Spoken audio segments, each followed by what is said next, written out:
Time to talk some Invincible, which is still captivating us. But man, it's almost over. We just started. Like we literally just started. It is killer. Amazon Prime, I get why you did what you did, splitting the series into two. I appreciate you were stuck for content and the writer strike and all this, whatever. Never do this again. Never make us wait 2 years. Never do this again. We want it all. We want to get meaty and get the full season. That's not a comment on the quality or anything like that. But yeah, no, we do want to be able to not just like it's over just as I feel it came back. But we're still going to discuss each episode. We're getting already to the penultimate episode, and here to help me discuss it is a veritable X-Men A team that we've assembled here. Right to me, my podcast co-host. Starting with none other than Dan Loynham. Dan Loynham, you're very welcome back to page 180 as we go into the spoiler verse. Dan, I understand you went on a bit of a comic shopping binge this week. Anything decent you picked up that you'd like to recommend? I only deal in the most decent of things, as you well know. I like being a big fan of independent comics. That's the problem with you're paying independent prices. So I got some pretty decent stuff this morning. I'm building up a collection of a comic called Con Artist by the artist Ryan Kincaid. He does some amazing covers. I'm building up one cover set where there's 8 different variants, and I just got number 6, so 2 to go. But this is the hardest one to get. There was only 50 made, so I managed to get one today. And being a big Lady Death fan, I partook in the most recent drop that landed this morning, and they re-released my first ever Lady Death cover from 1999 in a metal, a chrome, and a Virgin Art edition. So I picked up all of those, and my bank account hates me. I asked Dan when he told me this before we went on air if it was pay week, and he just said no. No, it's indulgence week. What about a good month? I've been a good boy. It's time to splurge. Yes, there you are. You deserve this. Treat yourself, I Dan. just Treat I do, yourself. don't I? Yes. And a very good Friday as we record this too. None other than fan clubs. Kev Keen joining us. Kev, how are you having a good Friday? Did you have a Holy Thursday? How's your Easter week going? Rick, I might have had a bit too much of a Holy Thursday, and I'm not having a great Friday today, if I'm being honest. It's good. It's not great. It's good. It's not great. But I'm in preparation now for a very holy Saturday, and then on to Easter. You know yourself. There we go. I love to hear it. Love to hear it. Kev, you're. I know this is something that again we kind of cajoled you into getting back, but I know you've become absolutely hooked by. We talked about it. X-Men '97. By the way, you are into the spoiler verse, guys. So expect spoilers on anything we discuss from here on out. If you don't want to, just skip ahead. But we will talk for a few minutes about X-Men '97. But I know kind of you're getting addicted, especially after this week's episode. It really worked for you. Yeah, I absolutely loved it. It just played in. The quality was it's still the same as the first 2 episodes as well. It's still brilliant. Although Dan, the I can't stop being slightly annoyed with the animation now. You've got to ruin that for me a little bit. Yeah. I get as soon as you mentioned the Archer animation, I was like, oh yeah, I can kind of see that. Do you know what the weird thing is? Where I'm really going to cause some trouble here now. After that episode, I kind of changed my mind. I don't know what it was. There's something about episode 1. I was like, if this is kind of what I'm in for, I'm a little bit disappointed. And maybe I was being overly critical, or I'd have like the Godfather fact, like everyone was telling me so much that it was the best movie ever. Yeah. And then if you see it after the fact, you're a little bit disappointed. Maybe I was too excited, but I was expecting too much. But without, like Rick said, getting into it too much now, this was a good one, yeah. It's very horror-esque, I thought, in a lot of the especially some of the stuff was very David Cronenberg, like proper body horror kind of stuff. David Cronenberg, definitely bits of like Akira and 90s, like that body horror anime that was really big with movies like Wicked City and Urusaka Doji. Like that was we're getting a proper 90s throwback, not just to the X-Men, but to everything us depraved VHS seekers back in the day were watching as well. So whoever is in charge of this, thank you. Yes. What I love about this, like what they're doing, but also this episode kind of confirmed it, and especially off the back of a recent rewatch of the animated series, is it's so weird and out there, and it doesn't hold back on the weirdness. It doesn't kind of at any stage restrain itself from being as weird as possible. And that's what I loved about the animated series, because it could just go anywhere or they could do anything. There was no kind of loyalty towards, well, this isn't consistent with this character. You know what I mean? It was just like, no, balls to the wall, anything can happen here.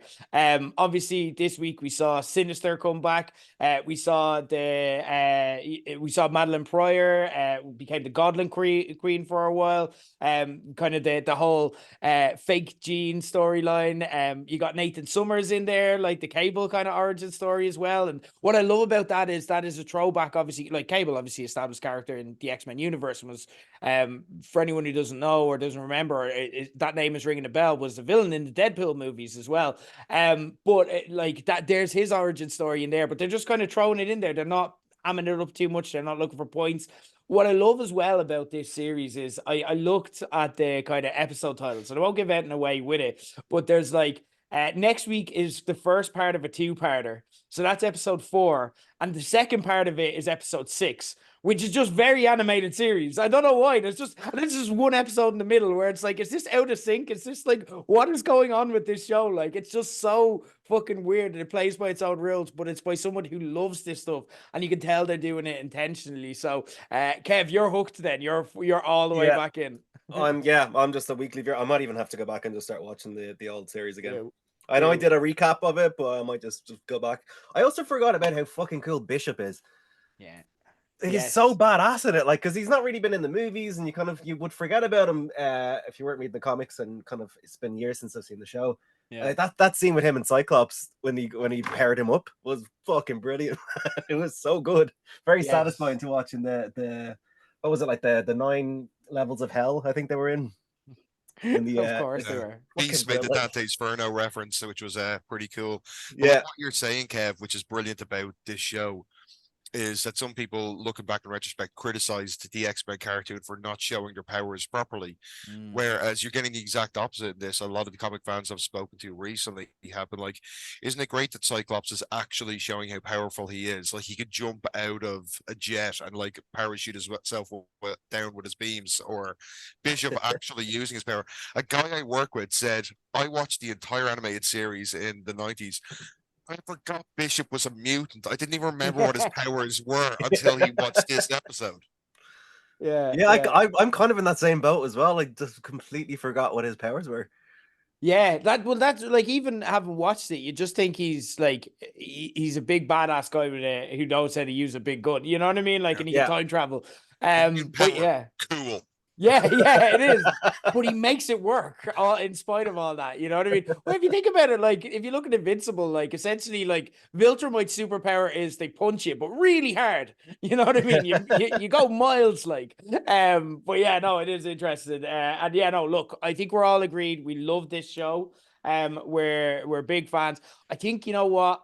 And especially because this run has been so short, I think we need to do a full, maybe towards the end of the series, I think we need to do a full series recap and just do an X-Men 97 show, because this is hidden. They have covered so much ground in 3 episodes. It is insane.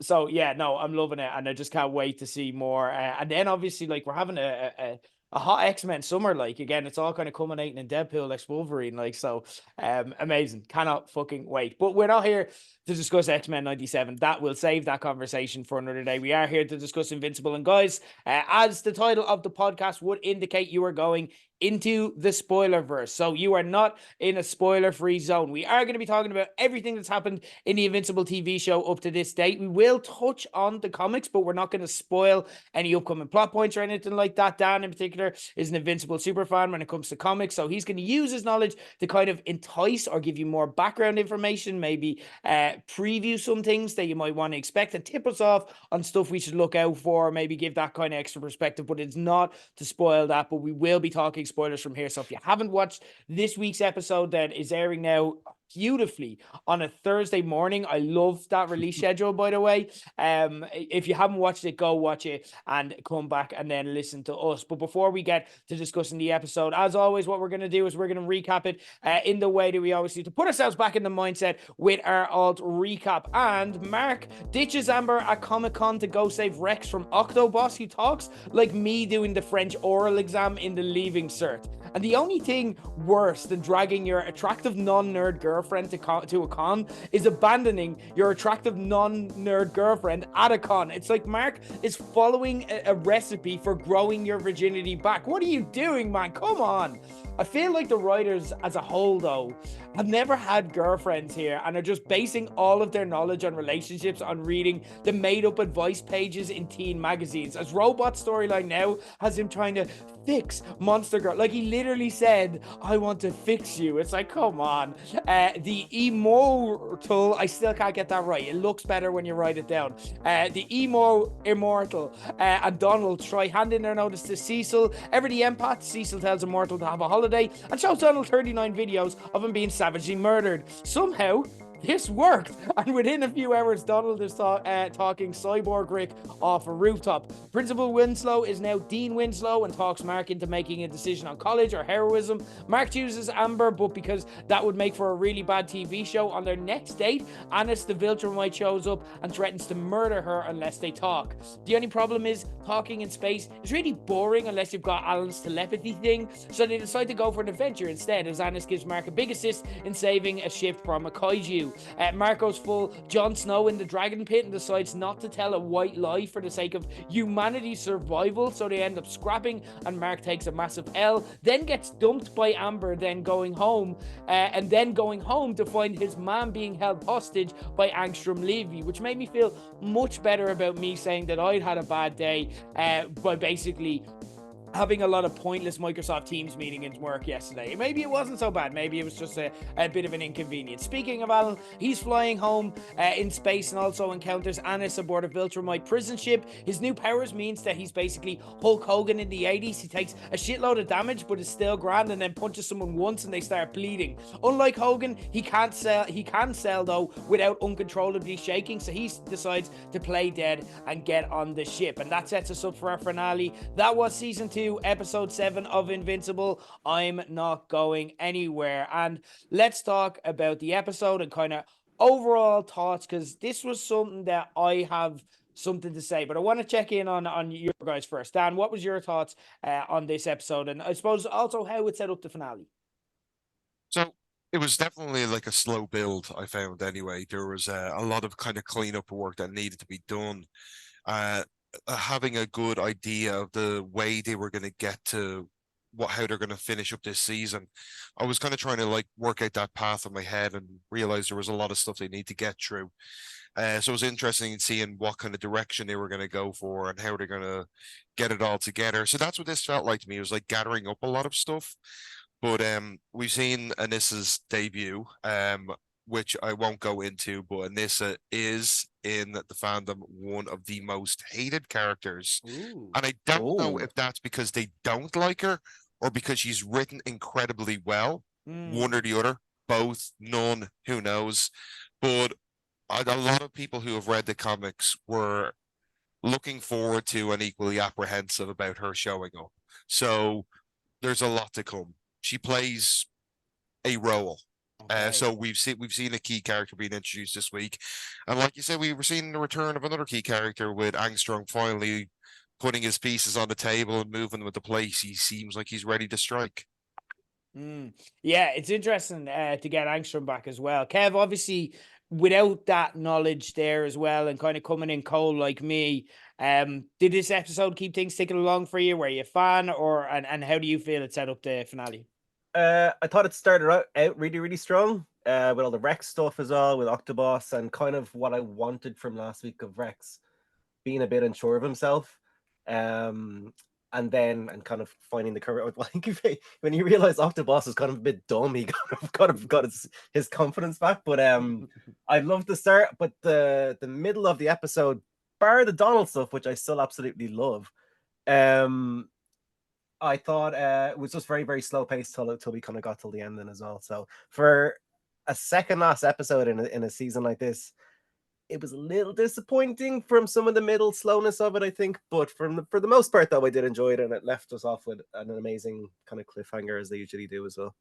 Yeah, look, I enjoy every bit of the Invincible universe that I can get. I'm a fan of this, and kind of every criticism that I level at the show, I really want to temper with that as well, that I enjoy this show and I like watching it week to week. I've obviously I watched the episodes twice, like before we recap it, just to make sure everything's in my head. One as a fan, and then one to kind of recap and write notes and stuff. And then I think I enjoyed both watches of this, but it was for me not anywhere near the high point of the show. This show, in a way, and it's not surprising when you look at its DNA, it makes a lot of sense. It reminds me a little bit of The Walking Dead. And obviously, look, Robert Kirkman, The Walking Dead writer, that makes sense. But even the way the TV show kind of plays out, because The Walking Dead kind of could stall a little bit throughout. It could kind of, it was spinning the wheels a little bit and setting up things that will be interesting, but you're waiting for them to get interesting. And then The Walking Dead was what it was really good at was finales. Like every time a Walking Dead got to a finale, you're like, shit's going to hit the fan. This is going to be great. And it's going to make sense of the little things that they've been building. They were very good at building the setups and the big twists and everything there. But in engaging you every single week in the way that the first series of Invincible did, I don't think this season is hitting as much, because there was kind of a spinning the wheels element to it. But at the same time, like The Walking Dead, I'm fully confident that next week shit is going to hit the fan, because the show can just do that like pace change, you know what I mean? Like I literally zoned out both times when we got to the extended kind of Mark and Amber sequence. I don't care about that story. There's just too much in it. It's not that I don't care about it, but it's just like it's getting so much airtime, and so many other things that I care more about aren't getting airtime at that expense. And I zoned out that time. But having said that, as soon as Anna shows up behind and is like, I'm gonna kill this girl unless we talk, and has her hand on Amber's neck, I'm like, okay, shit, this just got fucking real. Okay, there's a fucking Viltrum right here. And the show can just like snap its fingers and get amazing without warning. And I love that kind of unpredictable element. I love how you never know when Invincible is going to click into that gear. So that makes it constantly tense and so on. There were parts of it, though, that I didn't like. And I have to say, this is probably my least favorite episode of the season, just because it just bored me at certain times. It thrilled me at other times. And again, that's kind of the thing where there's so much going on. And I thought, at times it got, for me, it felt a bit cocksure. It felt a bit sure that it was being amazing. And then like, I'm like, yeah, okay, but are you doing it right? And one aspect that I kind of want to talk about, because I've seen both sides in the discussion. I try to keep away from reviews and discussion, but I couldn't really miss this. There's a lot of meta humor in this episode, and they kind of experimented with that. You had Mark at the start of it meeting Philip Schaff. And Kev, do you know who was playing Philip Schaff? Have you seen this? Because I know I thought of you straight away as soon as I heard No, his voice. I didn't see or saw who played him.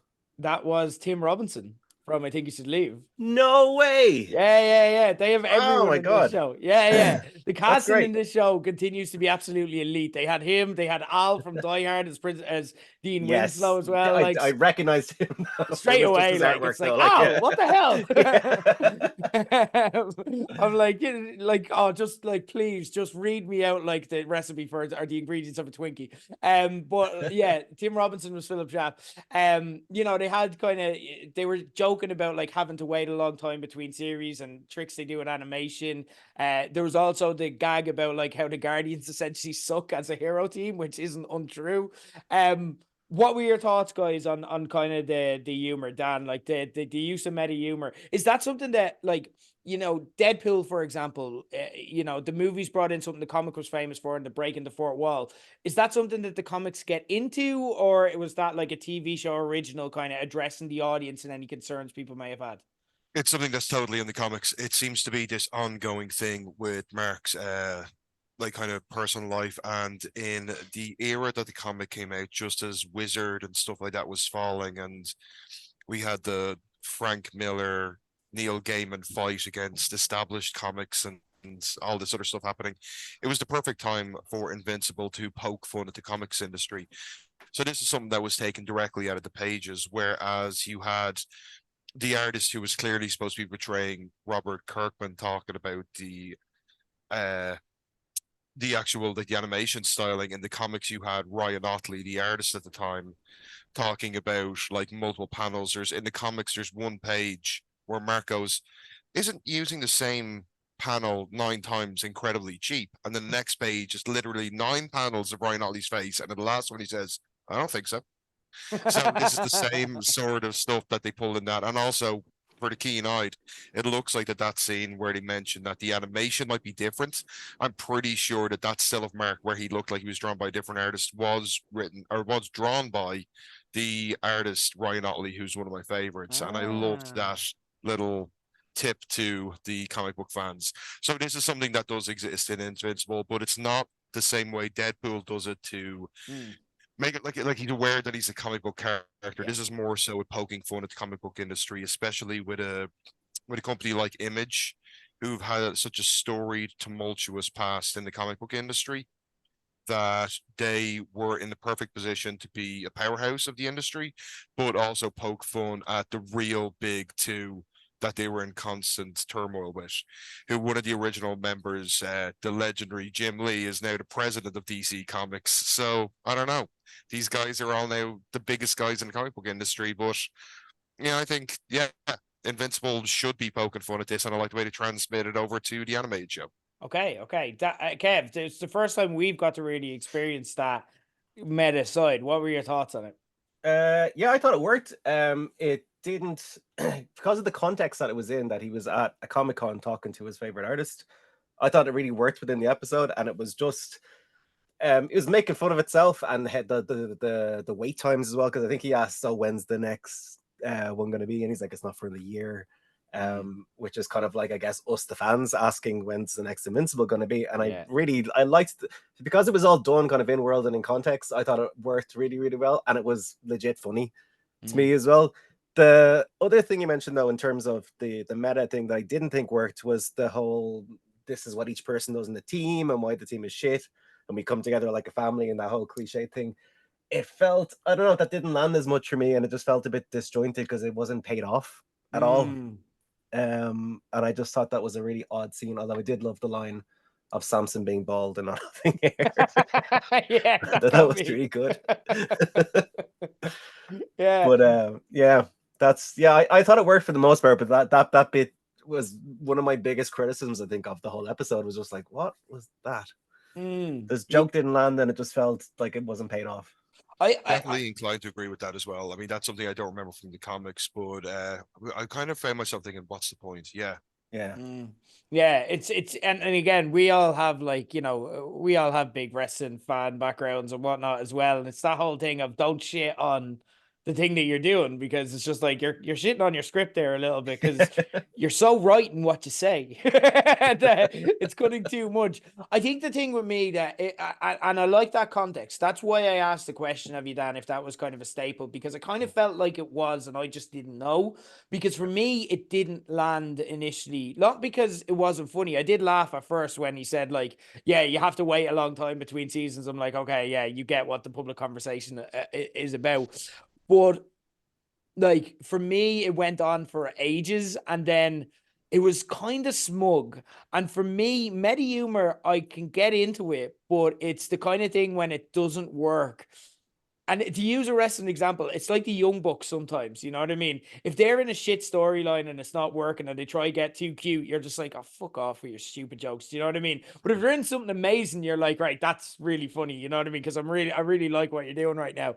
And I just feel like this isn't clicking enough to get away with that. I feel like you have to be really firing on all cylinders to kind of pull back the curtain and just devote like 3 minutes of time to it. You know what I mean? I think Deadpool makes it work because Deadpool is so funny and interesting and engaging. It's such a good fucking movie that and that's such an established part of the character that I can forgive it. But having said that, hearing the context and that it is a part of kind of Invincible in general, I'm a bit more forgiving towards, and I'm inclined to kind of go with it a bit more. And if they were to use it again, I'd be okay with it. I also got a laugh at the Samson line. I think that made it work. But again, yeah, it was a bit like, why are you shitting on these people? Because yeah, you're right. And everything you say, they are shit, and you're making me think they're shit, and I don't want to watch a shit team. Let's talk then about obviously, Kev, you're loving the Donald storyline. Yeah. And yeah, obviously it's I want to love everything in this show, so I'm very open to being convinced otherwise. But I did kind of get thinking about this in a kind of philosophical standpoint, because I'm kind of like, are you more team Donald and Rick in that you feel bad for them and they're sympathetic characters, or are you team Cecil? I'm a bit more team Cecil, to be honest, because I don't really get their trauma. Their lives were saved and they're angry about it, you know? And I don't feel they've sold me on the idea of you come back a little bit less. Like, what does that mean? What are you missing? What's the thing? How is this affecting you? I'm like, they saved your life. Like, that's like, again, like, and Mm. particularly with Donald, when it was revealed that he'd asked for his memories to be wiped, so he doesn't really have a leg to stand on. But I don't know, I don't get why I think that's why it's not vibing with me. First off, and as well because they haven't really built Donald or Rick up, so they're nothing characters, and there are characters in this show. Like, where are the clone twins? Well, I know there's only one now after the mid-season, but like, what's happening with them? I really like those characters. Give me more of them. Whereas I'm like, I don't care about Donald. But talk to me about where you're thinking. And are you team Donald or are you team Cecil on this? I'm 100% team Donald. Okay. 100%. I think this episode was great in the fact that, like, I think Donald seemed like he was most annoyed, I think, at being lied to, rather than even having the robot body. But he's freaked out that, I suppose, that he was a robot body, but he was really annoyed that he was being lied to, and he didn't know if he could trust Cecil then as well. And then when Cecil revealed to him that he actually requested this to happen, and then he looks through all the times that he's been killed saving people, that's where it kind of clicks with him that he's like, oh, this is my purpose. Like, I'm the guy that will run back into the burning building and save people, and he has been saving people. And I think that's where he accepts, okay, I'm a robot now, but even if I have lost a bit of myself, I think it's like 2% of him is all that's left. I'm saving people, and that's my purpose. And he kind of comes to terms with it, I think, that way. And I really love that about that scene in particular. Though I do wish we could have got more of a compilation of all his deaths, because some of them were like brutal. With even the Benny Hill music or something like that underneath. But I thought that was really powerful. And then when Rick was about to jump off the ledge as well, his talk with Rick, where he kind of understood him and revealed that he was a robot as well. I thought that was brilliant. Really, really interesting storyline now for me. And because especially with the flashback with Rick having the dream to DA Sinclair, you forget how awful and horrific that was as well. Of this being mad scientist, there's nothing you can do. And he's like, that line of there's no superheroes coming, and they don't. He just gets like fucked with. That I'm really, really intrigued by that. And like going even just mentioning back the X-Men again with the kind of Cronenberg body horror, that's the stuff I kind of the horror kind of stuff I grew up on, and I love that storyline now as well, and to where they might go with that too. One thing I laughed at with that whole, when you were looking back at his murders, I think it was just the animation wasn't great for it. But do you remember when he ran back into the cave? He did this weird little like kind of jolt and run, and I'm like, if you didn't run like that, you probably would have lived. You fuck.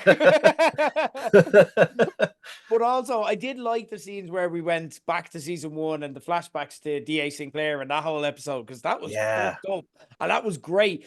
And that made me miss how good the show was in season 1, because I'm like, every week we got an episode like this where you're like, this is fucked up, Jesus Christ. And I just don't know if we're getting those big moments. I feel like the characters are moving along at a nice pace, but I don't know if we're getting those big moments as much. So it kind of made me just a little wistful for the quality of that. But Dan, your thoughts on kind of Donald and Cecil are like, and are you team Donald or are you team Cecil here? Even in the comics, when it came to Mark versus Cecil, I kind of always was a bit more in Cecil's favor, because we've seen it in this episode that the Vulturemites, they process emotions completely different to humans, and we could see Mark being a bit erratic. And that does become a theme which we've seen already with Mark being stubborn with Cecil the whole time. And sometimes, like those guys, like the Nick Fury style character that Cecil's supposed to be, you kind of go, well, you're doing this in a really weird way, but I kind of agree with the end justifying the means in this. So with Donald, I totally agree with Kev. I don't understand how something that is a couple of panels in the comic book is turned into like a major point in it. But like I do kind of feel for Donald a bit though. What they're doing, they're trying to do something that's a little bit stronger. But I just I will be more probably Team Cecil with this. I wish Donald would just cop on a little bit sometimes. But I also am kind of like a bit bummed out that no one has made the connection to Rick and Morty so far in this episode, because the first thing me and Kelly said when we saw this episode was like, they're doing Morty's mind blowers. This is awesome. Morty's mind blowers. I love it. He's gonna watch like every stupid mistake he's done. Is he gonna have his mind warped again in the end? But no, he didn't. He decided to remember this time. So thank Christ. When Cecil said he was getting the medics, I was like, if he wipes his mind again, I swear to Christ, I'm gonna find Angstrom, be portaled into the Invincible universe. I'm gonna find Donald. I'm gonna slap him. Amazing, amazing. I suppose we have to talk about Mark and Amber. Do we though? Yeah, I know. Yeah, well, I check it. Like, are you feeling very much the same on this? Like, just get it over yeah, with. Like, yeah, 100%. Yeah. yeah. I thought it was a nice sequence when they were like flying together. But I don't know, the show just keeps alluding to like the writing's kind of on the wall with them, so just fucking get it done. Like, Yeah, we know like where this is going. We can see yeah, you've telegraphed it. Like we knew where this was going in season 1. You know what I mean? And as soon as kind of Eve and Mark start to connect, like again, we could be completely wrong. And Dan's sitting here like you, oh sweet summer children. yeah, But like it seems pretty likely. And if that's where it goes and everything goes as we expect it, it's like yeah, we knew. Like come on, hurry the fuck up. So yeah, there is that aspect yeah, to it. I did like the conversation with Debbie. I found that really interesting, like because again, she has the parallel. Like Mark is trying to do what his dad did in having a full relationship while being a hero, and I think I would have liked to see that more, and I would have liked to see that earlier because it maybe would have made me appreciate the dynamic a bit more before we 100%. got to Yeah, this. I was going to say that as well. The conversation with Debbie is really really nice, and that, like you say, the parallel was great. Yeah. Also, it's bizarre that Mark kind of never around to raise little Oliver, though. It all seems to be like Debbie. I know he's got the nanny now and all, but like, Yeah, he literally what a dick. he was Like, going to quit school for him, and then it's like, oh, you're he never really kind of there for him. brings a kid home and he's just like, "You got this, yeah, you got this. I'm out. I'm gonna have sex with my girlfriend, okay?" You know what I Yeah. mean? Very teenage move, but still, like, come on, Mark, don't be a dick. He doesn't even Um, ever seem to get laid, so it's completely pointless as well. yeah, exactly. Yeah. I'm gonna nearly get laid, then freak my girlfriend out by taking her to a con, nerding out, and then I'm gonna ditch her. And I'm Yeah. like, what? You're leaving your mom leaving her for that. Anyway, Mark and Amber, Dan, is there any redeemable kind of aspects of this to you? Are you into this or Ding dong, the relationship's dead. I don't care. yeah. I just it's too drawn out. It's another thing that was a problem with this episode. A lot of cleanup. But just alluding to something you said not so long ago is like, essentially to summarize it, is there going to be a payoff to a lot of the stuff we're willing to sit through? And the one thing that I will say, like I've kind of said the last few weeks without giving anything away, is they're doing, I feel this stuff now, knowing what they're going to do and being that they're still on a very similar path and they want to stay true to the source material. It seems that we're getting this chaff out of the way so we can really enjoy what's going to come. I'm not sure exactly what it was you said, but you did mention, is this going to have a payoff? And I remember thinking at the time, yes, it does. So the one thing I will say, everything's going to have a payoff. Some of these things could have been summarized a lot quicker. And the big one is Mark and Amber's relationship. Because like you said, everyone could see exactly where this is going. It's more about sitting back and enjoying the story of getting there. Yeah. But is anyone really enjoying this story of Mark and Amber's just cliche John Hughes relationship that's just doomed from the start? Yeah, and it's just because we've seen this kind of archetype play out so many times in Yeah. these stories. Yeah. And I guess like kind of where it hurts for me is that like that's not what Invincible does. And that's why we like Invincible and the boys. They subvert your expectations. They're like, when you see this storyline in a comic, well, we're going to go this way. And you're like, oh, that's fucked up. Why'd you do that? But do more. And that's what the deal is. But like, yeah, this is just very, very by the numbers. But look, it's over and let's celebrate that. It did get interesting, obviously, when Anna showed up and instantly changed the tone of it.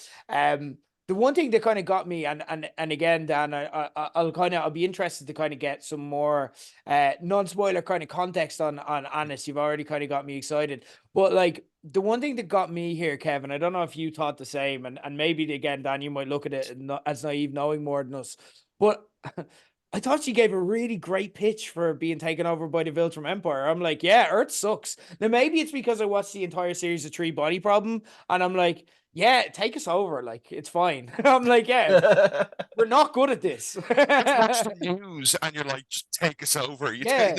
I'm don't like, even remember clearly any of we're your bad fiction. at this. I'm like, I'd kind of be up for the Viltrum Empire taking us over, like cure our diseases, like keep peace. All right. It's kind of like I went to Japan before. I don't know if I brought it up, but like, but like in Japan, this you can walk around the streets, not a bother, because and you learn this when you do research into it. The Yakuza run. They run Tokyo, you know what I mean? So no one will ever bother you because they don't want any trouble. And they are obviously a crime mob, but they do keep it safe. And I'm like, I'm up for a crime mob keeping the world safe, Maybe just like deal with that Putin guy and Trump maybe, and then that's fine. And then you can be the dictator, but if you do all you say you do, dictate me. You know what I mean? I'm like I thought you were going for a completely different sentence there. If you're a dictator, then just dick me. It's not that kind of show. That's a good point. But the one thing I will say, and like once again, it's something we're getting bits and pieces of. But I'll just ask the question: what if all the Viltrumites' promises are hollow ones? Yeah. What if so far what we've seen so far, it's not the full picture? We think we've seen a lot of the layers being peeled back. There's plenty more to come. Yeah. We I know mean, like, nothing. Yeah. and this is introduction is just fly down and then immediately hand on the back of Amber's Yeah. head, being like, "I'm gonna kill this bitch if you don't talk to me." So Yeah. like, they're probably not the best people. Yeah. Like, Okay. Say what you want about Leo Varadkar, but he wouldn't do that. Like if you didn't He'd have a talk to chat him first. yeah, He'd if have you a didn't chat. talk to him in a restaurant, he wouldn't squash your girlfriend's head. So yeah, like you know what I mean. Maybe we give him a hard time. Talk to me about I'm so Honest. much want to get saved, but I'm not getting cancelled again today. Talk to me about Annis in particular, Dan. Is there any kind of more, without getting into spoilers, like you've kind of set her up? This is someone significant that we just met. Yeah, it's going to be actually a hard one to really get into without giving away very relevant, very decent spoilers. What I will say based on what we've seen from her in this episode is that she's just another part of the Viltrum Empire. We can see she's a good indication of their power. They set her up quite well with Cecil doing the analysis, saying like, look how much powerful she is compared to Mark. Could she have taken Nolan and stuff like that? And knowing as well that Viltrumites have this tiered physical power system that we've mentioned. Look at how she responds to like Krieg when she went back aboard the ship. How she's humble in front of him. And like I said last week, as a little tidbit without giving away anything, Krieg is by no means the most powerful Viltrumite. So, I mean, I'm talking physically here, that could mean there could be loads of different things, but just wait, it's gonna pay off. But yeah, she's a bad person. We've seen that she's cold. She is one of these people who will hit first and ask questions later. There's a significant thing that comes much later on, and without doing it, it just shows how cold she actually is in a number of different ways. She's not an emotional person. She's a soldier. And I think that came true very well. Her voice acting and everything, it just really she did jump off the pages how foreboding and truly terrifying she actually is. So kudos to how they developed her in this one. I'm looking forward to seeing how they evolve that. Okay, interesting. And then at the end, after all of this, we got two kind of setup scenes for the finale. Obviously, it looks like we're getting one. And again, Invincible plays to its own tune. So maybe, well, like the Angstrom Levy stuff, we definitely need to forward on. That's very immediate. But the Alan thing, we mightn't get back to that to the middle of season 3. But you would imagine that the finale is going to be, there's going to be part of it based in space with Alan now sneaking aboard the prison ship of the Viltrumites, and Angstrom Levy taking Debbie hostage. Kev, which of these two are you kind of more looking forward to? Do either of them kind of set up the finale style stakes, or which of them kind of have your attention, or if not both? Sorry, just to get back to a point just about Anissa as well. Yeah. Before that, No, I thought like obviously she was really I thought portrayed really well, but I thought it was a great payoff from the kind of animation stuff they did at the start, that meta joke, the fight that she has with Mark and the kaiju. I thought her animation in particular was fucking out of this world. It was brilliant. There's like this kick then that she does, and just the animation and that really just sells how powerful it is. Yeah, that sonic boom where like the motion lines change color before impact. The animation in the fight scenes has been spectacular, and we look at Nolan's fight with Mark back in season 1 and how good that is. And there, once again, no spoilers, there's obviously going to be a lot more fight scenes coming up. And as with any sort of medium like this, you look at the fight scene in Avengers versus the fight scene in Endgame, there's going to be escalation. And just think about where that could bring us. Yeah. Absolutely brilliant. But Kev, of the two scenarios we've set up there, like, what are you looking forward to? Have you any predictions as well? Kind of anything that you're kind of thinking? I like I said last week, I wasn't a massive fan of the Angstrom Lee storyline, to be honest. But that image, I think, of him with Debbie, and the weird colors, I think that they used in that frame then as well, kind of gave me the creeps. I was like, okay, I'm kind of interested in this, but I'd be far more interested now in the Alan heist mission, essentially. Because I mean, in my head, he's most likely going to break Nolan out or help break Nolan out. So that's going to be like a fun kind of mission. Because the last conversation with Mark was going to try and find Nolan, I think, anyway, in that prison. So I'd say he's going to try and help break Nolan out. So that's kind of what I'm more interested in. But the last kind of, like I said, the last image of Angstrom kind of had me a bit more intrigued by him. But he's one of my least favorite kind of characters in the show at the moment. But I hope to be proven wrong, because Dan was saying last week he's one of the more prominent villains. And I think, go ahead. I was going to say, Kev, can I actually, like, once again, I'm trying not to give too much away, can I like change your mind about Angstrom just by once again more asking a question? You guys mentioned last week that everyone's burnt out in this multiversal stuff, which is core of Angstrom's powers. And when we're used to this sort of mechanic and storytelling, it's a lot of traveling through universes. We saw it in Doctor Strange. We've seen it in other stuff, like even like when we were kids at the Spider-Man cartoon, they had like the version of Spider-Man in every universe. So it's almost like they always have to travel through these different universes to really show off this power. But what would happen in the case of something like Angstrom Levy, instead of using it as a means of travel and a means to get something, they just use it as a full-blown weapon, and we haven't really seen his genius show us a different version of this portal power yet. And what could that mean for someone like Mark, who deals in the physical when he's fighting an intellectual character like Angstrom? Oh, Dan. Okay. Yeah, I'm sold. just because it's this show and you're like, they're going to fucking push a boundary too far nearly, probably. But if that's the kind of shit we got coming up, then absolutely, I'm sold on that. Yeah, that's awesome. That's Obviously I'm very much same page as you, Kev. I'm looking forward to the Alan Omni-Man super team that will probably materialize. Like I guess that's where it's going, but again, Invincible can just fuck with where you think this is going, so who knows. But it would seem to put all the pieces together that we need to get what we want to happen, and I'm very okay with that. I'd like to see the two of them. Again, just watching Seth Rogen like try have the banter and just their complete tone shifts as well. That excites me. You know what I mean? Omni-Man, not much for the jokes. You know what I mean? So him and Seth Rogen just having the banter could be very entertaining.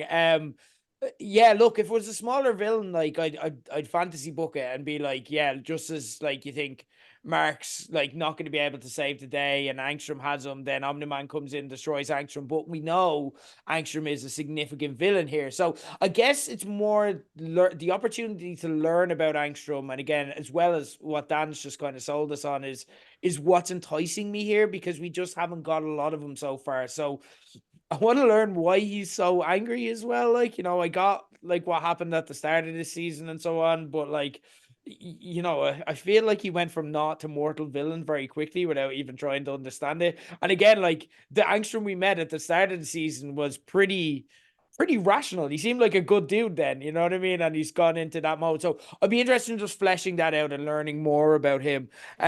We have the Sequids in there as well. Like they are in the mix. Remember, Russ Livingston has been repossessed. So again, that could play into account. And then like kind of as well, like what Dan's kind of teasing about, just learning more about the Viltrumites in general. Like could we meet the big bad and stuff like that as well? They're starting to kind of allude to that and to this power structure and hierarchy as well. So all of that is in play, and I have every faith that they're going to knock it out of the park. Dan, you've already kind of done this as well, but is there anything that you think we should be paying attention to ahead of the finale? Like, is there anything, without kind of giving anything away, is there anything that you can kind of tease for us? Although obviously, like you've just given us dynamite with that Angstrom teaser, but what are you looking at, and what storyline are you paying closest attention to? I guess would be the way that I'd ask. Well, actually, once again, another thing that you just said there, which is something that I didn't initially pick up on my first read through as the comics were coming back out when they first released Invincible, as to why Angstrom was so annoyed. And it took a while to kind of really get that in the comics. So I'm imagining that there's going to be a little bit of cleanup done on that next week in the storytelling. And then we kind of realize we've already seen something that was very important that leads directly into Angstrom's motivation. And whether they bring it up next week or not, it'll definitely be where they're going with this. Will be something we'll be able to discuss. So we'll hold that off for next week for the final season, final episode. But I'm looking forward to seeing how they handle the showdown that is obviously coming between Mark and Angstrom, and seeing that transmuted from the pages of the comics, and seeing that in it happen on the screen, because there's a lot of we talked that there's a lot of spectacular fights in Invincible. We've seen obviously when Mark goes like fist to fist, mano a mano with another Viltrumite, it can be really breakneck inside exciting stuff. So what's going to happen when the rules of the fight scene are changed, when you're not fighting someone? We know Angstrom's not a super powered character, that he is this intellectual character. They've done odd pairings like the Joker versus Superman in the past and stuff like that, and it made it work. So like if that's the sort of stuff you're interested in, this mixing and matching thing, I think the audience are definitely going to be very interested in what we're going to see and how Angstrom's going to really use his powers, because he's a genius tier character, and he shows that. So I just hope what we got in the comics, we get that in the show. Okay, amazing. And look, again, like, Robert Kirkman has kind of given us a lot of reassurance in interviews that he's done. It's like, we're not fucking with something that works. And look, this, again, not the best episode, but again, I think we can all agree that as a show, it works and it brings a lot of joy to our lives, and we'll be good when it ends next week. But we will be back to discuss it. As always, thank you to Dan and Kev. Kev, anything to plug before we kind of round up? And if you don't have anything to plug, just feel free to just recommend something that you're into right now, or what's going on in your world. Yeah, my band Fan Club, we've just released our new single Attention. If you want to check that out, we'd really appreciate it. And then in May and June, we're playing in Limerick, Listowel, Cork, and Dublin, and tickets for those are out now. Amazing. Okay, good stuff. Absolute banger. Attention, by the way. I was listening to it this week. So Thanks, yeah, man. check it out. As always, Fan Club are great. Like, I'm genuinely a fan of Kev. I try and play cool when he's on here, but I love his work. He's great. Dan, anything in your world or anything you'd like to recommend? Go into your local comic book stores, guys. Just go judge something by its cover, literally pick it up and see what you think. If you're looking for a recommendation to keep plugging it, go to coffincomics.com, download the PDF Lady Death, have a read, see what you think. If you liked X-Men and you like the way the Goblin Queen was portrayed, she was a way more Lady Death than Goblin Queen for the comics. TV shows, there's a great one on Netflix, Physical 100, a really odd Korean game show about really muscly people doing muscly things. I am enjoying it so much. If you're a wrestling fan, I think the elements you like about wrestling will carry over into this. So yeah. Okay, interesting. I love it. There you go. Yeah, and I love the comic book salesman is still strong within you. You know what I mean? Judge it by its Always. cover. Love it. Love it. A beautiful line. Thanks as always, guys, for joining us on page 180. I'll be good to finish these chats. I'm really enjoying them, but I'm really looking forward to talking through the Invincible finale with you next week. Chat to you then, guys. Thanks, man.